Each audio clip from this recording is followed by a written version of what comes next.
कलम गुनी गंधर नाचत तेरा तांडव गति मुंडन पर नाचत गिरधारी तांडव गति मुंडन पर नाचत गिरधारी सूरदास प्रभु की वाणी कितनी न भूल जान धन धन धन चरण पर निर्भय युगारी तांडव गति मुंडन पर नाचत गिरधारी तांडव गति मुंडन पर नाचत गिरधारी तांडव गति मुंडन पर नाचत गिरधारी तांडव गति मुंडन पर नाचत गिरधारी तांडव गति मुंडन पर नाचत गिरधारी तांडव गति मुंडन पर नाचत गिरधारी 101 दिनों में भगवान नृत्य करने लगे और प्रभु संतों की कृपा देखिए।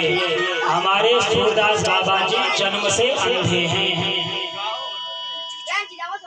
सूरदास बाबा जी को सुना है आपने? सूरदास बाबा बचपन से अंधे हैं, देखते नहीं, लेकिन जब हमारे कन्हैया इस प्रकार की लीला करने लगे, इस प्रकार के नृत्य करने लगे, तो सूरदास बाबा जी ने ये दृश्य देख लिया और सूरदास बाबा जी ने अपनी लेखनी से इस पद को लिख दिया। पम पम पम पग पटगति थम थम थम फननि पर दिन दिन दिन विनति करते नाग गधोहारी तांडव गति मुंडन पर नाचत गिरधारी। ये लेखनी हमारे बाबा सूरदास की है, जो अंधे हैं तो भक्ति में वो सामर्थ्य है। ये लौकिक आंखें कार्य नहीं करती, परमात्मा की लीलाओं के लिए आंतरिक नेत्र चाहिए। इन आंखों से लीला नहीं देखी जाती। और 101 फन पे भगवान ने जब नृत्य किया तो पूरे फनों से रक्त निकलने लगा, विष जितना भी था सब बहने लगा। और जब ये दृश्य उस कलिया नाग की धर्म पत्नियों ने देखा, प्रसन्न हो गई। सारी नाग पत्नियां यमुना में प्रकट हो गई और भगवान की बड़ी सुंदर स्तुति गाई। प्रभु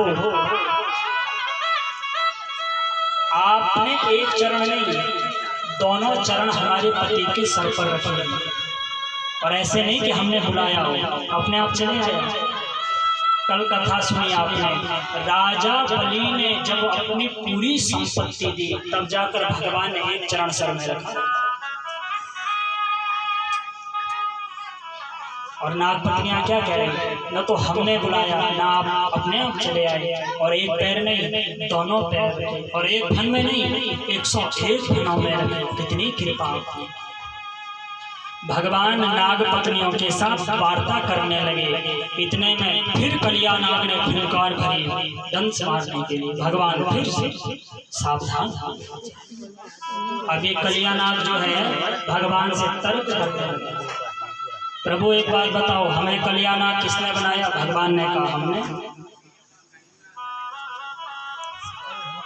हमें 101 फन किसने दिए? भगवान ने कहा हमने।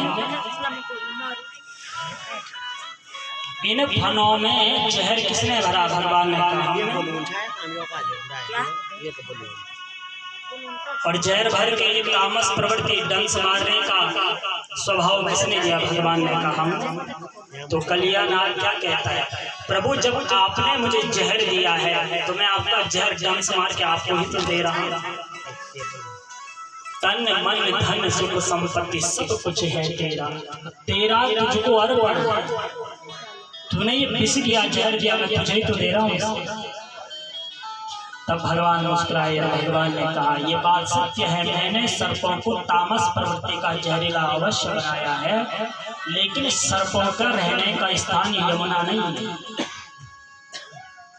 सर्पों का रहने का स्थान रमणक द्वीप बनाया है। तुम यहाँ मत प्रभु, मैं वहां जाऊंगा तो गरुड़ आ जाएगा। गरुड़ आकर क्या करता है? सर्पों को ले जाता है, वो मुझे कुछ न करे।